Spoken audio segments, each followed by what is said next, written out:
Okay, ഇനി നമുക്ക് 7 മാർക്കിൻ്റെ ക്വസ്റ്റ്യൻസ്, എസ്എ ക്വസ്റ്റ്യൻസ് ഒന്ന് വർക്കൗട്ട് ചെയ്യാം. അത് കഴിഞ്ഞ 3 വർഷം യൂണിവേഴ്സിറ്റിക്ക് ചോദിച്ച ക്വസ്റ്റ്യൻ പേപ്പറിലുള്ള ക്വസ്റ്റ്യൻസ് ആണ് ഞാൻ എടുത്തിട്ടുള്ളത്. അതുപോലെ തന്നെ ഒരു മോഡൽ ക്വസ്റ്റ്യൻ പേപ്പറിൽ നിന്നുള്ള ക്വസ്റ്റ്യനുകൾ എടുത്തിട്ടുള്ളത്. അപ്പോൾ 7 മാർക്കിൻ്റെ എസ്എ ക്വസ്റ്റ്യൻസ് ഇതെല്ലാം നമ്മൾ വളരെ ഡീറ്റെയിൽ ആയിട്ട് തന്നെ ക്ലാസ്സുകളിൽ പറഞ്ഞതാണ്. അതേപോലെ വീഡിയോ സെക്ഷനിൽ നിങ്ങൾക്ക് ഓരോ മുഴുവൻ നോക്കിയാലും കാണാം. എന്നാൽ കൂടി നമുക്ക് ഒന്ന് ജസ്റ്റ് ഒന്ന് നോക്കാം. ആദ്യത്തെ ക്വസ്റ്റ്യൻ ഇതാണ്: define the term moment of inertia, state parallel axis theorem and perpendicular axis theorem. Moment of inertia എന്താണ്? അപ്പോൾ എന്തായാലും മൊമെന്റ് ഓഫ് ഇനർഷ്യ ഓർത്ത് നോക്കുക. രണ്ടാമത്തെ മൊഡ്യൂളിലാണുള്ളത് വരുന്നത്. രണ്ടാമത്തെ മൊഡ്യൂളിലെ രണ്ടാമത്തെ ചാപ്റ്റർ. മൊമെന്റ് ഓഫ് ഇനർഷ്യ ഞാൻ പറയാനാണ്, ഒരു പാർട്ടിക്കിൾ ഒരു ആക്സിസിന് ചുറ്റും കിടന്നിങ്ങനെ കറങ്ങുന്നത് വിചാരിക്കും. ഒരു പാർട്ടിക്കിൾ, അതിൻ്റെ മാസ് എമ്മാണ്. ഈ പാർട്ടിക്കിൾ മുതൽ ഇതുവരെയുള്ള ഡിസ്റ്റൻസ് ആണ്. മൊമെന്റ് ഓഫ് ഇനർഷ്യ ഇങ്ങനെ ഡിഫൈൻ ചെയ്യുന്നത് m is I is equal to m mass. ഇതാണ് മൊമെന്റ് ഓഫ് ഇനർഷ്യ. അപ്പോൾ എങ്ങനെ പറയാം? Moment of inertia of A particle above an axis is the product of mass and square of perpendicular distance between axis and the particle. Is the product of mass and the square of perpendicular distance between the axis of rotation to the particle എന്നാണ് moment of ഇനർഷ്യയുടെ അതിൻ്റെ answer. I is equal to mr². പരീക്ഷയ്ക്ക് വന്നാൽ എഴുതണം. അടുത്തത് parallel axis തിയറമാണ്. Parallel axis theorem നമ്മൾ എന്താണ് പറയുന്നത് ചോദിച്ചാൽ, നിങ്ങൾ ഒരു ബോഡി ഇങ്ങനെ എടുക്കുക, ഒരു റിജിഡ് ബോഡി എടുക്കുക, ഈ ആക്സിസിലുള്ള മൊമെന്റ് ഓഫ് ഇനർഷ്യ കണ്ടുപിടിക്കുക. അതിനുവേണ്ടി നിങ്ങൾ ഇതിന് പാരലൽ ആയിട്ട് ആക്സിസ് എടുക്കണം. അത് സെന്റർ ഓഫ് മാസിന് കൂടിയാണ് കണക്കുകൂടുക.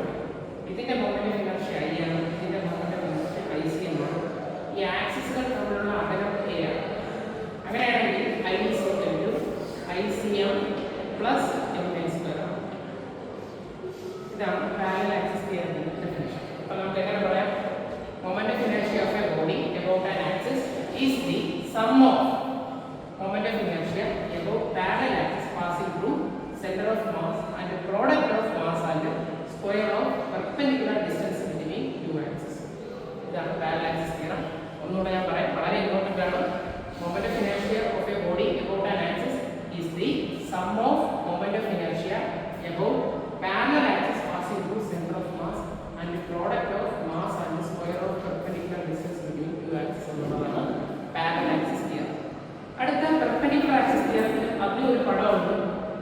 ഇതാണ് ഇതിന്റെ പടം. പെർപെൻഡിക്കുലർ ആക്സിസ് തിയറത്തിൽ ഇതൊരു ബോഡിയാണ്. ഈ ബോഡി ഈ ആക്സിസിലുണ്ടാകുന്ന മൊമെന്റ് ഓഫ് ഇനർഷ്യ Ix ആണ്. ഈ ആക്സിസിലുണ്ടാകുന്ന മൊമെന്റ് ഓഫ് ഇനർഷ്യ Iy ആണ്.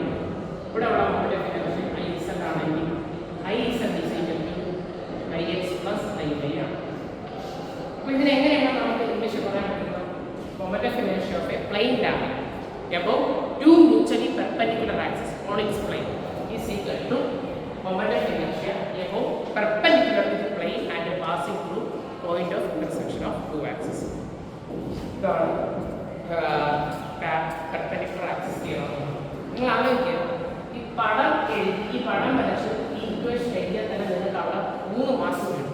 7 മാർക്കിൻ്റെ ക്വസ്റ്റിന് 3 മാർക്ക് വീണത് ഈ ഇക്വേഷൻ പടം എഴുതിയാൽ തന്നെ 3 മാർക്ക് വീഴും. നമ്മുടെ ഇനർഷ്യയുടെ equation I is equal to m² ആണ്. ഇത് parallel axis theorem. I is equal to ICM plus m² ആണ്. I is equal to Ix plus Iy ആണ്. അങ്ങനെ എഴുതിയാൽ തന്നെ 3 മാർക്ക് നിങ്ങൾക്ക് വീഴും എന്നുള്ള കാര്യം ആലോചിക്കാം. നമുക്ക് അടുത്ത രണ്ടാമത്തെ ക്വസ്റ്റ്യനിലോട്ട് പോവാം. അത് ഇതാണ്: state law of conservation of energy and prove in case of A freely falling body. Okay, അതാണ് നമ്മുടെ രണ്ടാമത്തെ ക്വസ്റ്റ്യൻ. ഇപ്പോൾ രണ്ടാമത്തെ ക്വസ്റ്റ്യനിലോട്ട് പോവുകയാണ്. അത് നിങ്ങൾ ആദ്യം ഇങ്ങനെ ഒരു പടം വയ്ക്കുക. ഞാൻ അത് എളുപ്പം നമുക്ക് എഴുതാനുള്ള രീതി ഞാൻ പറഞ്ഞു കൊടുത്തിട്ടുണ്ട്. ഇങ്ങനെ ABC ഇങ്ങനെ പടം വരച്ചു. ഇത് മുതൽ ഇതുവരെയുള്ള ഡിസ്റ്റൻസ് h ആണ്. ഇതുവരെയുള്ള ഡിസ്റ്റൻസ് x ആണ്. ബാക്കിയുള്ള ദൂരം h മൈനസ് x ആണ്. നമ്മൾ 3 പോയിന്റിലായിട്ട് നമ്മൾ എടുക്കാൻ പറഞ്ഞു. അറ്റ് A, അറ്റ് B, അതുപോലെ തന്നെ 3 പോയിന്റുകൾ നിങ്ങൾ എടുക്കുക. അവിടെ ആകെ ഉണ്ടാകുന്ന പൊട്ടൻഷ്യൽ എനർജി നിങ്ങൾ എഴുതുക. പൊട്ടൻഷ്യൽ എനർജി ഇത് മുതൽ ഇതുവരെയുള്ള ഡിസ്റ്റൻസ് h ആണ്. അപ്പോൾ പൊട്ടൻഷ്യൽ എനർജിൻ്റെ എക്സ്പ്രഷൻ mgh ആണ്. കൈനറ്റിക് എനർജി എഴുതുമ്പോൾ ആദ്യം ഈ ബോഡി റെസ്റ്റിലാണ്. റെസ്റ്റ് ചെയ്തിരിക്കുന്ന ബോഡിയുടെ കൈനറ്റിക് എനർജി 0 ആണ്. ഇനി ടോട്ടൽ എനർജി അല്ലെങ്കിൽ മെക്കാനിക്കൽ എനർജി എങ്ങനെ കണ്ടുപിടിക്കും? ഇത് രണ്ടും കൂട്ട് പൊട്ടൻഷ്യൽ എനർജി പ്ലസ് കൈനറ്റിക് എനർജിയാണ് ചെയ്യാനുള്ളത്. പൊട്ടൻഷ്യൽ എനർജിയുടെ എക്സ്പ്രഷൻ എം ജി എച്ച് ആണ്, കൈനറ്റിക് എനർജി 0 ആണ്. രണ്ടും കൂടെ ആഡ് ചെയ്താൽ എം ജി എച്ച് കിട്ടും. ഇനി സി എഴുതുമ്പോൾ ഞാൻ ഒരു കാര്യം പറഞ്ഞു, ഇതിന് ഇവിടെ പൊട്ടൻഷ്യൽ എനർജി എഴുതുക, ഇവിടെ കൈനറ്റിക് എനർജി എഴുതിയിരിക്കുക. ഈ ആൻസറിന് ജസ്റ്റ് റിവേഴ്സ് ചെയ്താൽ മതി. അപ്പോൾ ഇത് 0 ആവും, എം ജി എച്ച് ആവും. ഇനി പൊട്ടൻഷ്യൽ മെക്കാനിക്കൽ എനർജി എങ്ങനെ കണ്ടുപിടിക്കും ചോദിച്ചാൽ രണ്ടും ആഡ് ചെയ്യാം. Potential energy plus kinetic energy. Potential എനർജിയുടെ ആൻസർ 0 ആണ്. അന്നത്തെ എം ജി എച്ച് ആണ്. Answer M G H. ഇനി പി ഇവിടെ ഉണ്ടാകുന്ന പൊട്ടൻഷ്യൽ ബി എന്നുള്ള പോയിന്റിൽ ഉണ്ടാകുന്ന പൊട്ടൻഷ്യൽ എനർജിയുടെ ഹൈറ്റ് നോക്കിയാൽ ഇത് മുതൽ ഇതിലുള്ള ഹൈറ്റ് എം ജി എച്ച് അല്ല, M G H minus X ആണ്. അപ്പോൾ ബ്രാക്കറ്റ് ഓപ്പൺ ചെയ്യാൻ പൊട്ടൻഷ്യൽ എനർജിയുടെ ബ്രാക്കറ്റ് ഓപ്പൺ ചെയ്താൽ M G H minus M G H. ഈ മൈനസ് വന്ന ടേമിനെ ഇവിടെ പോസിറ്റീവ് ആയിട്ട് എഴുതുക. കൈനറ്റിക് എനർജി, കൈനറ്റിക് എനർജിയുടെ എക്സ്പ്രഷൻ എം ജി എക്സ് ആണ്. അടുത്ത മെക്കാനിക്കൽ എനർജി കണ്ടുപിടിക്കാൻ ഇത് നമ്മൾ കൂട്ടുപിടിക്കുക. പൊട്ടൻഷ്യൽ എനർജി പ്ലസ് കൈനറ്റിക് എനർജിയാണ്. അപ്പോൾ രണ്ടും കൂടെ ആഡ് ചെയ്താൽ പൊട്ടൻഷ്യൽ എനർജിയുടെ answer M G H minus M G X ആണ്. പ്ലസ് മാഗ്നറ്റിക് എനർജിയുടെ ആൻസർ എം ജി എക്സ് ആണ്. അപ്പോൾ ഇത് വെട്ടിപ്പോയി ആൻസർ ഇവിടെ എം ജി എച്ച്. ഇവിടെ എം ജി എച്ച് ആണ്. എ എന്നുള്ള പോയിന്റ്, ബി എന്നുള്ള പോയിന്റ് എം ജി എച്ച് ആണ്, സി എന്നുള്ള പോയിന്റ് എം ജി എച്ച് ആണ്. വളരെ ഇമ്പോർട്ടൻ്റ് ആയിട്ടുള്ള ഒരു ക്വസ്റ്റ്യൻ ആണ്. നിങ്ങൾ ഇത് എഴുതി പഠിക്കുക. നിങ്ങൾ എക്സാം എഴുതുമ്പോൾ ഞാൻ പറഞ്ഞു ഇത് ആദ്യം എഴുതുക, ഇത് രണ്ടാമത് എഴുതുക. അപ്പോൾ തന്നെ ഒരു പേപ്പറാണ്. ഇത് അടുത്ത സെക്ഷനായിട്ട് എഴുതുക. അപ്പോൾ അര പേപ്പർ, ഇത് അടുത്ത സെക്ഷനായിട്ട് എഴുതുക. അങ്ങനെ നമുക്ക് രണ്ട് പേപ്പർ കംപ്ലീറ്റ് ചെയ്യാൻ ഒരു എസ്സേ പരീക്ഷയ്ക്ക് വരും. കൃത്യമായിട്ട് അത് പഠിച്ചോ. അടുത്ത ഒരു എസ്സേ ക്വസ്റ്റ്യൻ ആണ്, discuss the mode of heat transfer. Heat ട്രാൻസ്ഫറിന് ഡിസ്കസ് ചെയ്യണം. അതൊരു മൂന്നാമത്തെ ക്വസ്റ്റ്യൻ ആണ്. അറിയുന്നതാണ്. 3 ടൈപ്പ് ഹീറ്റ് ട്രാൻസ്ഫർ ഉണ്ട്. ഒന്നെന്നുള്ളത് കണ്ടക്ഷൻ, രണ്ടാമത് കൺവെക്ഷൻ, മൂന്നാമത് റേഡിയേഷൻ. ഓക്കെ, അങ്ങനെ 3 ടൈപ്പ് ഹീറ്റ് ട്രാൻസ്ഫർ ആണ് ഉള്ളത്. ഇനി ഇവിടെ ഓരോന്നിൻ്റെയും നമ്മൾ പോയിന്റ് പറയണം. എന്തൊക്കെയാണെന്ന് പറയണം. കണ്ടക്ഷനിൽ അവിടെ പാർട്ടിക്കിൾസിന്റെ ആക്ഷൻ മോഷൻ കാരണമല്ല ഹീറ്റ് ട്രാൻസ്ഫർ. അപ്പോൾ എങ്ങനെ പറയാം? Heat transfer is the mode of heat transfer without the action motion of molecules action motion കാരണം ഉണ്ടാകുന്ന ഹീറ്റ് ട്രാൻസ്ഫർ നമ്മൾ പറഞ്ഞിട്ടാണ് കണ്ടക്ഷൻ. അതുപോലെ കൺവെക്ഷൻ എന്ന് പറഞ്ഞാൽ മോളിക്യൂൾസിന്റെ ആക്ഷൻ മോഷൻ കാരണമാണ് അവിടെ ഉണ്ടാകുന്നത്. It is the mode of heat transfer with the action motion of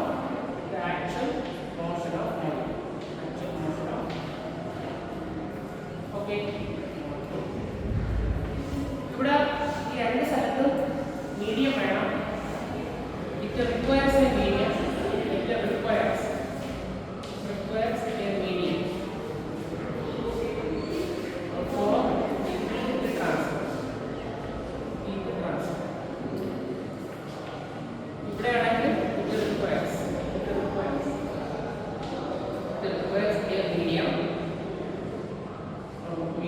for heat transfer. ഇവിടെ ആണെങ്കിൽ it does not require a medium. Does not require a medium for heat transfer.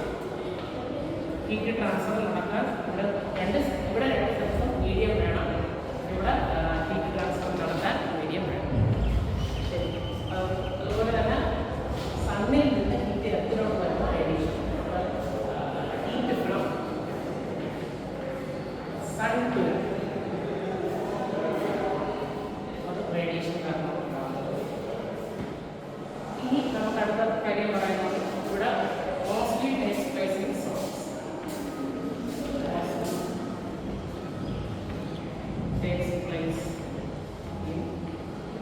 സോളിഡ്സിലാണ്. ഇവിടെയാണ് എല്ലാ ലിക്വിഡ്സിലും gas flow. So mostly it takes place in solid, mostly it takes place in liquids and gas. ഇനി നമുക്ക് പറയാൻ എന്താ പറയാൻ വെച്ചാൽ ഇവിടെ see breeze land breeze see breeze land see breeze land ഇനി ഇവിടെ ഹീറ്റ് കടത്തിവിടുന്ന വസ്തുക്കളെ നിങ്ങൾ വിളിക്കുന്ന പേരാണ് കണ്ടക്ടേഴ്സ്. ഇവിടെ കടത്തിവിടാത്ത വസ്തുക്കളെ വിളിക്കുന്ന പേരാണ് പൂവർ കണ്ടക്ടേഴ്സ് എന്ന് പറയുന്നത്. ഇവിടെ നമുക്ക് റേഡിയേഷൻ്റെ കാര്യത്തിൽ സ്പീഡ് പറയാം. Speed of radiation in vacuum അതിൻ്റെ ആൻസർ 10⁸ മീറ്റർ/സെക്കൻഡ് ആണ്. അതുപോലെ നമുക്കിത് സാധാരണ ലൈറ്റിനെ പോലെ റിഫ്ലക്ട് ചെയ്യിപ്പിക്കാൻ പറ്റും, റിഫ്രാക്റ്റൊക്കെ ചെയ്യിപ്പിക്കാൻ പറ്റും.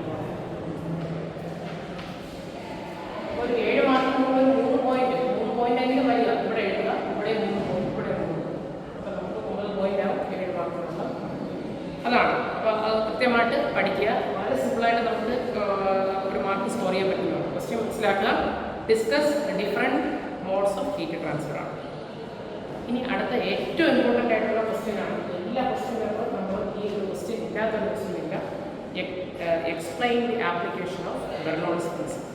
ബെർണോളിസ് പ്രിൻസിപ്പിളിൻ്റെ ആപ്ലിക്കേഷൻ എന്താണെന്ന് അത് നമുക്ക് ജസ്റ്റ് ബെർണോളിസ് പ്രിൻസിപ്പിൾ എന്താണെന്ന് ഞാൻ പറയാം. ബെർണോളിസ് പ്രിൻസിപ്പിൾ എന്നുള്ളത് അത് 3 മാർക്കിൻ്റെ ഒരു ചോദ്യമാണ്.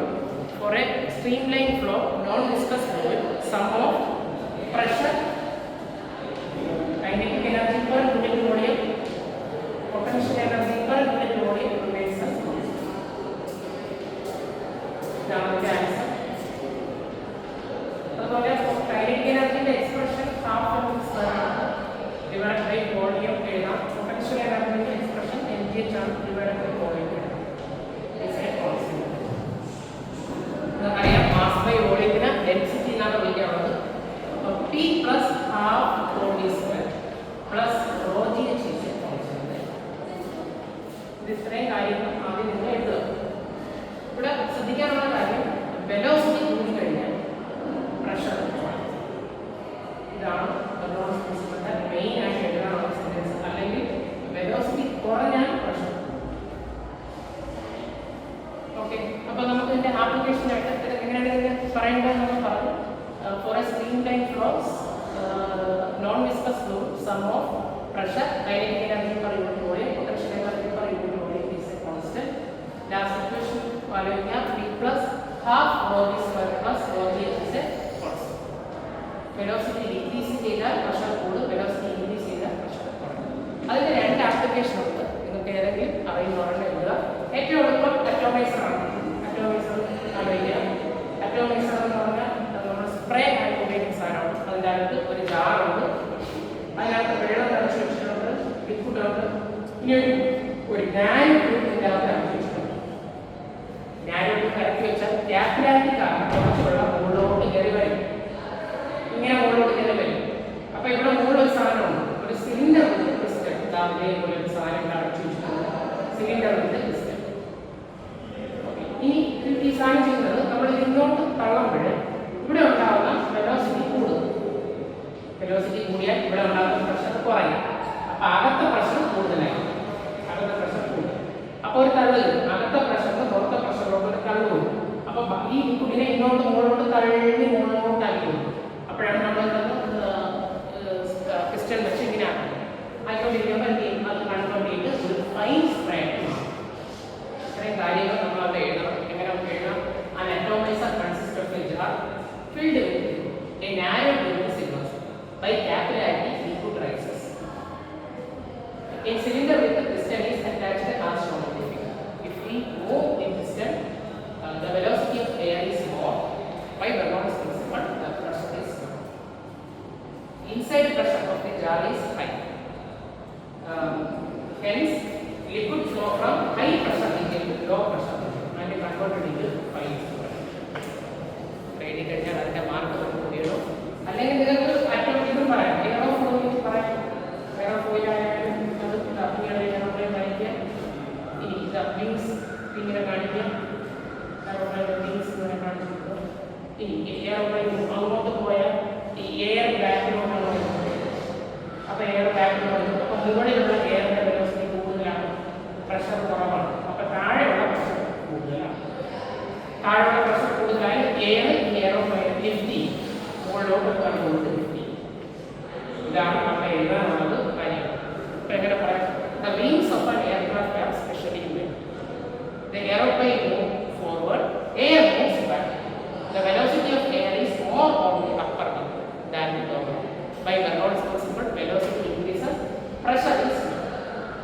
Hence, a low pressure region is created on the upper wing and a high pressure region is created on the lower wing. Hence, air lift aeroplane. ഇത്ര എഴുതി കഴിഞ്ഞാൽ നമുക്ക് അവിടെ മാർക്ക് വീണു. അത് തരുന്നത് നമുക്ക് നിങ്ങൾ സെൻറ്റൻസിൽ എഴുതിയാൽ മതി. ഞാൻ എൻ്റെ സെൻറ്റൻസ് പറഞ്ഞതേ ഉള്ളൂ, നിങ്ങൾക്ക് എഴുതാൻ പറ്റുമെങ്കിൽ എഴുതിയാൽ മതി. അങ്ങനെ എഴുതാം. നമുക്ക് അഞ്ചാമത്തെ ക്വസ്റ്റ്യൻ നോക്കുക. Very very very important question ആണ്. Explain the outer edge of the road is raised above the inner edge of a road at curve. Derive the expression for angle of braking. സ്നേക് വെലോസിറ്റിയുടെ എക്സ്പ്രഷനാണ് ഇത്. നിങ്ങളുടെ രണ്ടാമത്തെ മൊഡ്യൂളിൽ ക്വസ്റ്റ്യനാണ്. ഇത് നമ്മൾ ഡീറ്റെയിൽ ആയിട്ട് ചെയ്തത്. ഇപ്പം ഞാൻ എക്സാം ചെയ്യുമ്പോൾ മാത്രം പറഞ്ഞു. എന്താണ് ആംഗിൾ ഓഫ് ബ്രേക്കിംഗ് എന്നുള്ളത് ചോദിച്ചാൽ the outer edge of the road is rise. ഇങ്ങനെയാണ് റോഡ് ചെയ്യുന്നത്. ഒരു വളവിൽ ഔട്ടർ എഡ്ജ് ഇന്നർ എഡ്ജിലെ അടിയിൽ അപ്പോൾ നിങ്ങൾക്ക് ഒരു ആംഗിൾ ആണ്. The outer edge of the road is raised above the inner edge. എന്തിനാണ് അങ്ങനെ ചെയ്യുന്നത്? To avoid wear and tear between road and tyre. To avoid skidding in a circular road. Circular റോഡിൽ skidding ഒഴിവാക്കാനും തേയ്മാനം കുറയ്ക്കാനാണ് ഇങ്ങനെ ചെയ്യുന്നത്. അപ്പോൾ ഇവിടെ നമ്മൾ കാറാണ് ആ കാറിൻ്റെ വെയിറ്റ് താഴോട്ടാണ് ആക്ട് ചെയ്യുന്നത്. അത് നമുക്കറിയാം. അപ്പോൾ ഇത് weight of the body act vertically down. The normal force, ഇതാണ് നോർമൽ ഫോഴ്സ്. നോക്കിക്കേ, ഈ ആംഗിൾ തീറ്റയെങ്കിൽ ഈ ആംഗിൾ തീറ്റയും ഓക്കെ ആണല്ലോ. നമുക്ക് ഇതിനെ ഇങ്ങോട്ട് എക്സ്റ്റെൻഡ് ചെയ്ത് കൊടുക്കാം. അപ്പോൾ ഈ ആംഗിൾ തീറ്റയെങ്കിൽ ഇതും തീറ്റയാണ്. The normal force can be resolve into component. ഒന്നെന്നുള്ളത് n cos തീറ്റ, ഇതെന്നുള്ളത് n sin തീറ്റ. ഇത്രയും കാര്യങ്ങൾ നിങ്ങൾ ഇവിടെ എഴുതണം. The normal force can be resolve into component n sin theta and n cos theta. The necessary centripetal force is provided by n sin theta. അപ്പോൾ centripetal force കൊടുക്കുന്നത് n sin theta ആണ്. centripetal force ന്റെ expression mv²/r അറിഞ്ഞിരിക്കണം. mv²/r. ഇനി wait ആരാണ് balance ചെയ്യുന്നത്? mg. അപ്പോൾ n cos theta balance ചെയ്യുന്നത് mg ആണ്. ഈ രണ്ട് ഇക്വേഷൻ ഡിവൈഡ് ചെയ്ത് പറഞ്ഞ് n sin theta divided by n cos theta ചെയ്യുമ്പോൾ mv²/r into mg. അപ്പോൾ ഈ എണ്ണം ഇതിന് വേണ്ടി ഈ എമൗണ്ട് വേണ്ടി സൈൻ തീറ്റ ബൈ കോസ് തീറ്റയുടെ ആൻസർ ടാൻ തീറ്റയാണ്. v²/r ചെയ്ത് കിട്ടും. ഈ ആർ ജി മുകളിലോട്ട് എഴുതിയാൽ ആർ ജി ടാൻ തീറ്റയാണ്. അതിൻ്റെ ആൻസർ v² ആണ്. ഇതിൻ്റെ answer square root of R G tan theta. ഇത്ര എഴുതി കഴിഞ്ഞാൽ നമുക്ക് അതിൻ്റെ മാത്രമായി സേഫ് വെലോസിറ്റിയുടെ expression root of R G tan theta. അപ്പോൾ v എന്നുള്ളത് സേഫ് വെലോസിറ്റിയാണ്. ആർ എന്നുള്ളത് റേഡിയസ് ഓഫ് ദി സർക്കുലർ റോഡാണ്. ജി എന്നുള്ളത് ആക്സിലറേഷൻ ഡ്യൂ ടു ഗ്രാവിറ്റിയാണ്. തീറ്റ എന്നുള്ളത് ആംഗിൾ ഓഫ് ബ്രേക്കിംഗ് ആണ്. ഓക്കെ, അതാണ് നമ്മുടെ അഞ്ചാമത്തെ ക്വസ്റ്റ്യൻ്റെ ആൻസർ. അടുത്ത ആറാമത്തെ ക്വസ്റ്റ്യൻ വായിച്ചാൽ explain the types of elastic modulus associated with solids. സോളിഡുമായിട്ട് associate ചെയ്തിട്ടുള്ള പല ടൈപ്പ് മോഡുലസ് നമ്മൾ പഠിച്ചു. 3 ടൈപ്പ് മോഡുലസ് നമ്മൾ പഠിച്ചത്. 7 മാർക്ക് ചോദിച്ചാൽ ആലോചിക്കണം. ഏറ്റവും എളുപ്പമുള്ള സംഭവമാണ്. നോക്കൂ, modulus of elasticity. Modulus of elasticity അത് 3 ആയിട്ട് ക്ലാസിഫൈ ചെയ്യും. ഒന്ന് യങ്സ് മോഡുലസ് ആണ്. യങ്സ് മോഡുലസ് അതിന്റെ ഡെഫിനിഷൻ എഴുതുക. അതിന്റെ ഡെഫിനിഷൻ എന്താണ്? Longitudinal stress divided by longitudinal strain. Stress in the equation force by area, strain the equation delta F by delta. ഈ L മുകളിലോട്ട് പോയാൽ F into L divided by A into delta y is equal to ഇതിന്റെ answer mgl divided by ഏരിയയുടെ answer πr²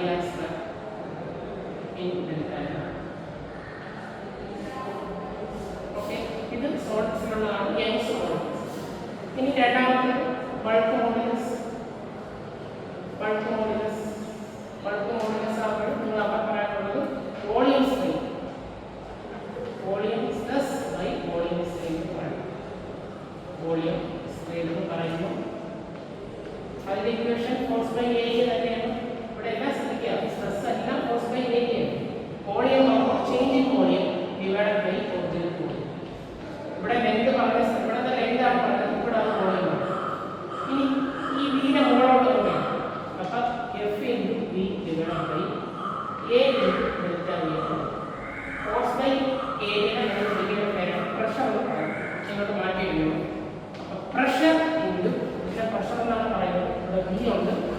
divided by delta u. ഇതാണ് multi മോഡുലസിന്റെ equation. ഇനി ആലോചിക്കുക, ഒരു കാര്യം ശ്രദ്ധിക്കുക. നിങ്ങൾ സ്പോഞ്ച് എടുത്തെന്ന് വെച്ചു വെള്ളത്തിൽ നിന്ന്, അതിനിങ്ങനെ പ്രസ് ചെയ്ത് വിട്ടാൽ അതിന്റെ വോളിയം കുറേ ഇങ്ങോട്ട് 4 സൈഡിൽ പ്രസ് ചെയ്ത് വിട്ടാൽ അതിന്റെ വോളിയം ഡിക്രീസ് ആണ്. അത് കാണിക്കാൻ വേണ്ടി ഒരു മൈനസ് ഉണ്ട്. ഇവിടെ പ്രഷർ കൂടിയാൽ വോളിയം കുറയുകയും ചെയ്യും. അത് കാണിക്കാനാണ് മൈനസ് ഉണ്ട്. ഇനി ലാസ്റ്റ് മോഡുലസ് ആണ് റിജിഡിറ്റി മോഡുലസ്. റിജിഡിറ്റി മോഡുലസ് മൂന്നാമത്. Rigidity modulus. റിജിഡിറ്റി മോഡുലസ് അതെന്താണെന്ന് ചോദിച്ചാൽ, റിജിഡിറ്റി മോഡുലസ് എന്താണെന്ന് ചോദിച്ചാൽ നിങ്ങൾ എഴുതാനുള്ളത് shearing stress by shearing stress divided by shearing strain. Shearing strain അതിന്റെ ഇക്വേഷൻ നേരത്തെ പറഞ്ഞിട്ട് ഫോഴ്സ് ബൈ ഏരിയ ഇതെന്നുള്ളത് കിട്ടിയാണ്. ഇത്രയും സംഭവങ്ങൾ എഴുതിയ 7 മാർക്കാണ്. വലിയ സെന്റൻസുകളൊന്നും കാണാൻ പോലും പഠിക്കേണ്ട. വീട് കഴിഞ്ഞ് ഈ ഇത് എഴുതും, അതിന്റെ എക്സ്പ്രഷൻ എഴുതും, ഇത് എഴുതും, അതിന്റെ എക്സ്പ്രഷൻ എഴുതും, ഇത് എഴുതും, അതിന്റെ എക്സ്പ്രഷൻ. 7 മാർക്കാണ്. വെറുതെ നമുക്കൊരു 5 മിനിറ്റോ 10 മിനിറ്റോ പഠിച്ചാൽ നമുക്ക് എഴുതിയെടുക്കാവുന്ന കാര്യങ്ങളാണ്. ഏറ്റവും കൂടുതൽ നമ്മൾ പ്രതീക്ഷിക്കാത്ത ചോദ്യമാണ്. കഴിഞ്ഞ വർഷം എല്ലാവരും ഒരു കൺഫ്യൂഷനായി പോയൊരു കാര്യം കൂടിയാണ്. Write a note on CGS, MKS and SI. CGS system എന്താണെന്നാണ് ചോദിച്ചത്. CGS എന്ന് മാത്രമേ ചോദിച്ചുള്ളൂ. CGS സിസ്റ്റം എന്താ? In CGS system, length is measured in terms of centimeter, mass is measured in terms of gram, time is measured in terms of second. Length നെ സെന്റിമീറ്ററിലാണ് measure ചെയ്യുന്നത്, മാസിന് ഗ്രാമിലാണ് measure ചെയ്യുന്നത്, ടൈമിനെ സെക്കൻഡിലാണ് measure ചെയ്യുന്നത്. അത്തരം സിസ്റ്റത്തിനെ നിങ്ങൾ വിളിക്കുന്ന പേരാണ് CGS സിസ്റ്റം. രണ്ടാമത്തെ സിസ്റ്റമാണ് MKS സിസ്റ്റം. അപ്പോൾ MKS സിസ്റ്റം M എന്നുള്ളത് മീറ്ററാണ്, K എന്നുള്ളത് കിലോഗ്രാം ആണ്, S എന്നുള്ളത് സെക്കൻഡാണ്. അപ്പോൾ ഈ MKS system length is measured in terms of meter, mass is measured in terms of kilogram, time is measured in terms of second. Last system ആണ് SI system. SI system എന്ന് പറയുന്നത് full form international system of unit ആണ്. It consist of 7 fundamental quantities and 2 supplementary quantity. Length, mass, time, electric current, temperature, amount of substance, luminous intensity. അത് നിങ്ങൾ column വരച്ച് ഓരോന്നും അതിന്റെ unit എഴുതുക. ലെങ്തിന്റെ യൂണിറ്റ് മീറ്റർ ആണ്, മാസിന്റെ യൂണിറ്റ് കിലോഗ്രാം ആണ്, ടൈമിന്റെ യൂണിറ്റ് സെക്കൻഡ് ആണ്, ഇലക്ട്രിക് കറന്റിന്റെ യൂണിറ്റ് ആംപിയർ ആണ്, ടെമ്പറേച്ചറിന്റെ യൂണിറ്റ് കെൽവിൻ ആണ്, എമൗണ്ട് ഓഫ് സബ്സ്റ്റൻസിന്റെ യൂണിറ്റ് മോൾ ആണ്, ലൂമിനസ് ഇന്റൻസിറ്റിന്റെ യൂണിറ്റ് കാൻഡില ആണ്. ഇത്രയും എഴുതുന്നത് 7 മാർക്കായിട്ടുണ്ട്. ക്വസ്റ്റ്യൻ നമ്മൾ കണ്ടാൽ ആദ്യം തിരിച്ചറിയുക എന്നുള്ളതാണ് ആദ്യം. ഓക്കെ, ഇനി നമുക്ക് അടുത്ത ക്വസ്റ്റ്യനിലോട്ട് പോകാം. State law of conservation of momentum. Law of conservation of momentum ആണ് prove in the case of collision of 2 masses. അപ്പോൾ law of conservation of momentum എന്താണ് പറഞ്ഞിരിക്കുന്നത്? 2 മാർക്കിന്റെ ഒരു പ്രശ്നമായിട്ട് വേണമെങ്കിൽ വരാം. Law of conservation of momentum ഇതാണ്. Law of conservation of momentum പറയുന്നത്, നിങ്ങളൊരു ബോഡി പുറത്തൊരു ഫോഴ്സ് കൊടുക്കുന്നില്ലെങ്കിൽ ആ ബോഡിയുടെ മൊമെന്റം കോൺസ്റ്റന്റ് ആണ്. When there is no force acting on the body, the total linear momentum remains as constant. When there is no force acting on the body, the total linear momentum remains as constant. അതാണ് law of conservation of momentum. ഇനി കൊളീഷന്റെ കാര്യം അത് നമ്മൾ പഠിപ്പിച്ചതാണ് ഒന്നാമത്തെ മുറിയുള്ള 4ാമത്തെ ചാപ്റ്ററിനകത്ത്. ഒന്ന് ഞാൻ just ഒന്ന് പറഞ്ഞുതരാം. 2 ബോൾ ഇങ്ങനെ എടുത്തിട്ടുണ്ട്. ഈ ഒന്നാമത്തെ ബോളിന്റെ മാസ് M ആണ്, അതിന്റെ സ്പീഡ് u1 ആണ്. രണ്ടാമത്തെ ബോളിന്റെ മാസ് M2 ആണ്, അതിന്റെ സ്പീഡ് u2 ആണ്. ഈ എന്താ സംഭവിക്കുക? കുറച്ച് കഴിഞ്ഞാൽ ഇത് കൊളീഷൻ സംഭവിക്കും. അതായത് ഈ ബോൾ ഇതിലേക്ക് ഇത് ഒന്ന് ഇതിനാണ്. അപ്പോൾ ഒന്നാമത്തെ ബോൾ രണ്ടാമത്തെ ബോളിൽ നിന്ന് ഇരിക്കുന്ന ഫോഴ്സാണ് F1. രണ്ടാമത്തെ ബോൾ ഒന്നാമത്തെ ബോളിൽ ഇരിക്കുന്ന ഫോഴ്സാണ് F2 ആണ്. ഈ കൊളീഷന് ശേഷം ഒന്നാമത്തെ ബോളിന് ഒരു വെലോസിറ്റി കിട്ടും, അത് V1 ആണ്. രണ്ടാമത്തെ ബോളിന് ഒരു വെലോസിറ്റി കിട്ടും, അത് V2 ആണ്. ന്യൂട്ടന്റെ തേർഡ് ലോ പ്രകാരം ഈ 2 ഫോഴ്സുകൾ ഈക്വലും ഓപ്പോസിറ്റും ആണ്. അപ്പോൾ നമുക്ക് ഇങ്ങനെ എഴുതാം, F12 - F2 ആണ്. ഫോഴ്സ് എന്നുള്ളത് change in momentum by time ആണ്. ഒന്നാമത്തെ ബോഡി എടുക്കുക. ഒന്നാമത്തെ ബോഡിയുടെ ഫൈനൽ മൊമെന്റം ഇതാണ് M1 മൈനസ് ഇനിഷ്യൽ മൊമെന്റം ഇതാണ് M1 U1 ഇവിടുത്തെ മൈനസ് കൊടുത്തു. രണ്ടാമത്തെ ബോഡിയുടെ ഫൈനൽ മൊമെന്റം എടുക്കുന്നു M2 V2 minus M2 u2 divided by t എന്ന് കിട്ടും. അപ്പോൾ ഈ രണ്ട് സ്ഥലത്തെ time വെട്ടിപ്പോയി m1 v1 minus m1 u1. ഈ മൈനസ് ഇങ്ങോട്ട് ഗുണിച്ചാൽ മൈനസ് m2 v2 എന്ന് എഴുതാം. ഈ മൈനസ് കൂടെ പോസിറ്റീവ് ആവും. അപ്പോൾ m2 v2 എഴുതി. ഈ രണ്ട് സ്ഥലത്തോട്ട് ഇതിനകത്തോട്ട് കൊണ്ടുപോയാണ്. അപ്പോൾ പറ m1 v1 ഇതിനെ എടുത്ത് ഇപ്പുറത്തോട്ട് വെച്ചാൽ plus m2 v2 is equal to ഇതിനെ അപ്പുറത്തോട്ട് വെച്ചാൽ m1 u1 പ്ലസ് നിങ്ങൾ നോക്കിക്കേ m1 u1 ഇവിടുത്തെ മൊമെന്റ് ഇതെന്താ m2 ഇവിടുത്തെ മൊമെന്റ് കൊളീഷൻ മുമ്പുള്ള ടോട്ടൽ മൊമെന്റോ. അപ്പം momentum before collision momentum before collision before collision ഇവിടെ നോക്കിയാൽ m1 v1 plus m2 m1 v plus m2 v momentum after collision momentum after collision ഇത് രണ്ടിന്റെ answer equal ആണ്. അതാണ് നമ്മളടുത്ത് പ്രൂവ് ചെയ്യാൻ പറഞ്ഞത്. Momentum before collision is equal to momentum after collision. അപ്പോൾ അതും നിങ്ങൾ കൃത്യമായിട്ട് കണ്ടു പഠിക്കുക. വളരെ ഇമ്പോർട്ടൻ്റ് ആയിട്ടുള്ള ക്വസ്റ്റ്യൻ ആണ്.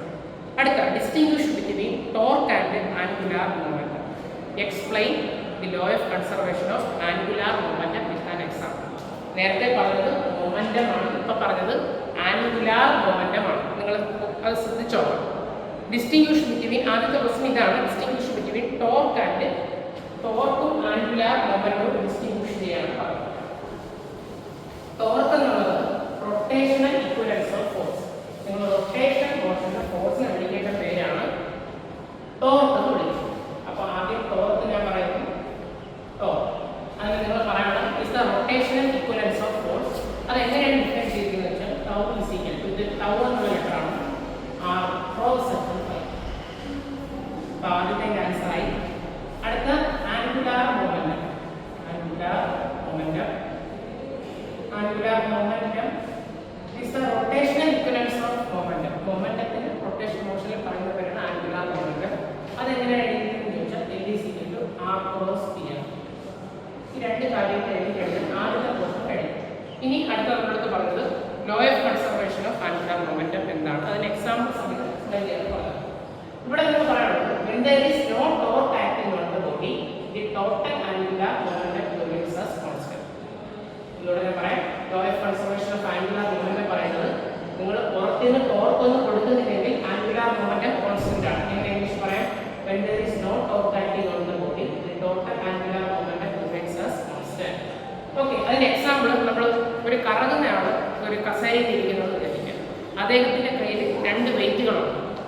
ഓക്കെ, കറങ്ങിക്കൊണ്ടിരിക്കുമ്പോൾ അദ്ദേഹം കൈ ഇങ്ങനെ പിടിച്ച് വലിച്ചാൽ മൊമെന്റം ഇനർഷ്യ കൂടും, ആംഗുലാർ വെലോസിറ്റി കുറയും.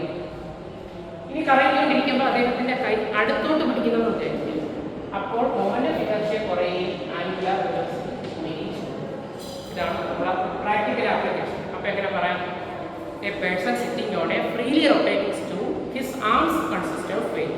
During rotation, he stretches his arm outward. Moment of inertia increases, angular velocity decreases. During rotation, he stretches his arm inward. Moment of inertia increases, angular velocity increases. ഇത് എഴുതി കഴിഞ്ഞാൽ 7 മാർക്കായി. എന്താണ് സംഭവത്തിലുള്ളതെന്ന് വെച്ചാൽ വളരെ നിസ്സാരമായിട്ട് നമുക്ക് മാർക്ക് വാങ്ങിക്കാൻ പറ്റും. അടുത്തത് ശ്രദ്ധിക്കുക. ഏറ്റവും എളുപ്പമുള്ളൊരു ചോദ്യമായിരുന്നു write down the various forms of energy. നിങ്ങൾക്ക് അറിയാവുന്ന എനർജികൾ എല്ലാം ആദ്യം എഴുതി വെക്കുക. എങ്ങനെയാണ് ഇത് എഴുതുന്നതെന്ന് വെച്ചാൽ ആദ്യം അറിയുന്ന എനർജികളൊക്കെ എഴുതുക. നമുക്കറിയുന്ന പൊട്ടൻഷ്യൽ എനർജി അറിയാം, കൈനറ്റിക് എനർജി അറിയാം, മെക്കാനിക്കൽ എനർജി അറിയാം, ഹീറ്റ് എനർജി അറിയാം, അതുപോലെ സൗണ്ട് എനർജി അറിയാം, ഈ ലൈറ്റ് എനർജി അറിയാം. 1 2 3 4 5 6. ന്യൂക്ലിയർ എനർജി അറിയാം, ന്യൂക്ലിയർ എനർജി. 8 കെമിക്കൽ എനർജി അറിയാം, കെമിക്കൽ എനർജി അറിയാം. കെമിക്കൽ എനർജി അറിയാം. അടുത്തത് കെമിക്കൽ എനർജി, സോളാർ എനർജി.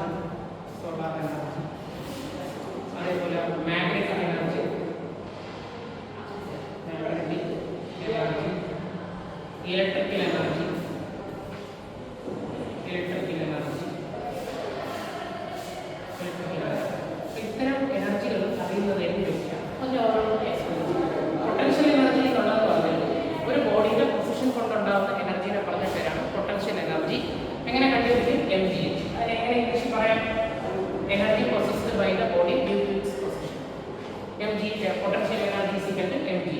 ഇവിടെ ആണെങ്കിൽ ഒരു ബോഡി മൂവ് ചെയ്താൽ ഉണ്ടാകുന്ന എനർജി എന്ന് പറഞ്ഞവരാണ് കൈനറ്റിക് എനർജി. അതിന്റെ എക്സ്പ്രഷൻ ആലോചിക്കുക, half mv². Energy possessed by the body due to its motion, kinetic energy is equal to half mv². അടുത്തത് നമുക്ക് പറയാം മെക്കാനിക്കൽ എനർജി. ഇതിനെ കൂടെ കൂട്ടി വയ്ക്കാം, potential energy plus kinetic energy. എങ്ങനെ പറയാം? Is the sum of potential energy and kinetic energy of A body.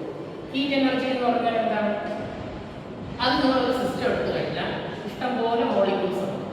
ആ മോളിക്യൂൾസിന്റെ മോഷൻ കാരണം ഉണ്ടാകുന്ന എനർജിയുടെ പറഞ്ഞ പേരാണ് ഹീറ്റ് എനർജി. നിങ്ങൾ ഒരു വസ്തു കത്തിച്ചാൽ ഇതിനെ കത്തിക്കുന്നത് പുറത്തോട്ട് എനർജി വിടുന്നത് ഹീറ്റായിട്ടാണ്.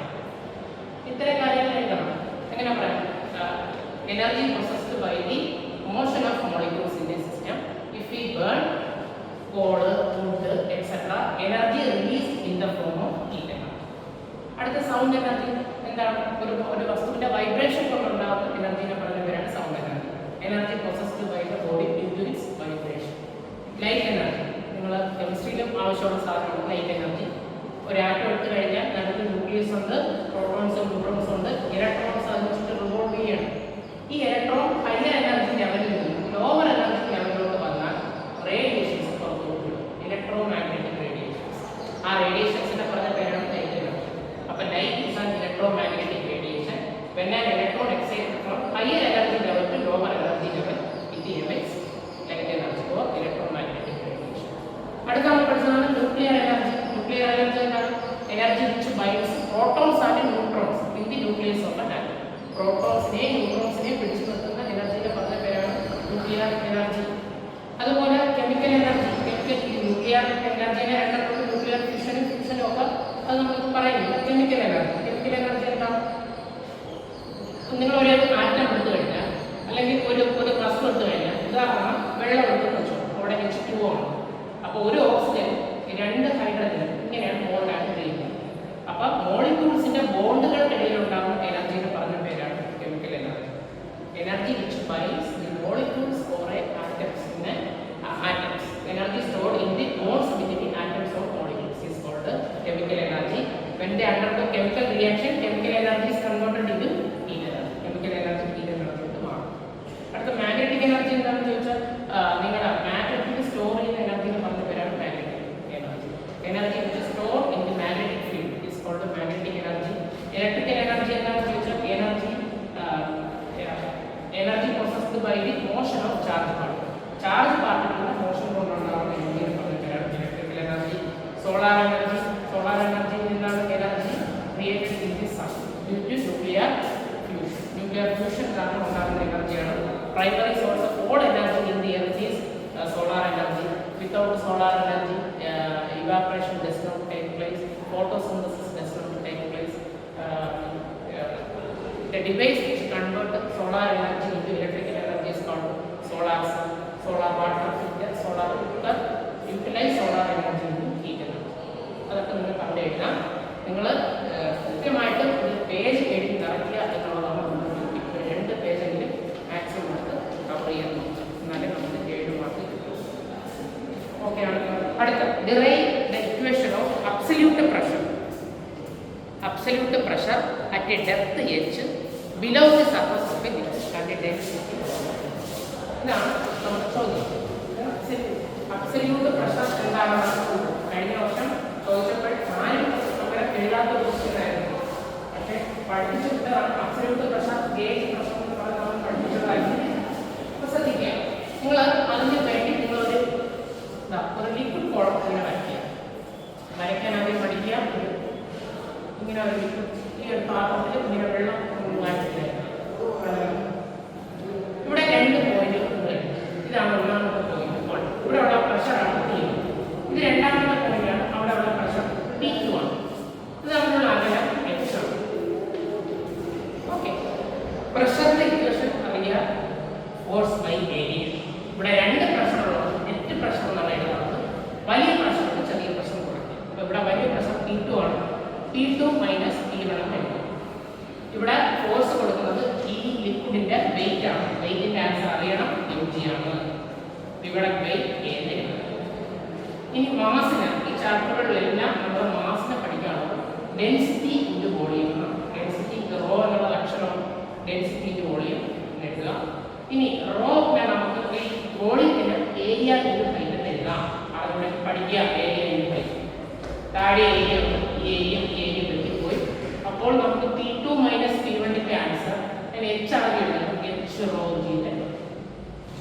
ഇനി ഒന്നാമത്തെ പോയിന്റ് സർഫസിലാണെന്ന് വിചാരിക്കുക. സർഫസിലാണെങ്കിൽ അവിടെ പ്രഷർ കൊടുക്കുന്നത് എയർ ആണ്. അപ്പൊ P1ന്റെ സ്ഥാനത്ത് എയർ ആണ് കൊടുക്കുന്നത്. അപ്പൊ P എന്ന് എഴുതാം. T2 ഒരു ജനറൽ പോയിന്റ് ആയിട്ട് എഴുതുക. അപ്പൊ നമുക്ക് P മൈനസ് P2 കാണുന്നത് P എന്നും P1 കാണുന്നത് P എന്നും എഴുതിയാൽ H റോ G എന്ന് എഴുതാം. ഇതിനെ നമ്മൾ വിളിച്ച പ്രഷറാണ്. ഈ പ്രഷറിനെ വിളിച്ച പേരാണ് ഉണ്ടായത്. നമ്മൾ മൈനസ് ചെയ്ത ഒരു പ്രഷർ വാല്യൂ കിട്ടുന്നത്. ആ പ്രഷറിനെ പറഞ്ഞ പേരാണ് ഗേജ് പ്രഷർ എന്ന് വിളിക്കുന്നത്. Gauge pressure. ഇവിടെ നമ്മൾ P കണ്ടുപിടിക്കുകയാണ്. P കണ്ടുപിടിച്ചാൽ ഈ മൈനസ് P പുറത്തോട്ട് എഴുതാം. PA plus H rho G എഴുതാം. അതിനെ വിളിച്ച പേരാണ് അബ്സല്യൂട്ട് പ്രഷർ. ഈ P PA plus H rho G നമ്മൾ വിളിച്ച പേരാണ് absolute pressure. P minus P നെ വിളിച്ച പേരാണ് ഗേജ് പ്രഷർ. ഓക്കെ ആണല്ലോ. അത് നമുക്ക് കിട്ടി. ഏറ്റവും കൂടുതൽ നമ്മൾ പ്രതീക്ഷ ക്വസ്റ്റ്യൻ ആയിരുന്നു. പക്ഷേ കഴിഞ്ഞ വർഷങ്ങളിൽ ഇത് വന്നില്ല. ഒരുപാട് വഴി കേൾക്കേണ്ടി വന്ന ഒരു ക്വസ്റ്റ്യനാണ്.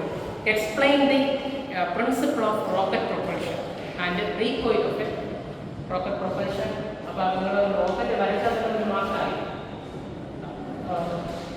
ഇങ്ങനെയാണ് റോക്കറ്റ് വരയ്ക്കുക. ജസ്റ്റ് നിങ്ങൾക്ക് അറിയുന്ന പോലെ.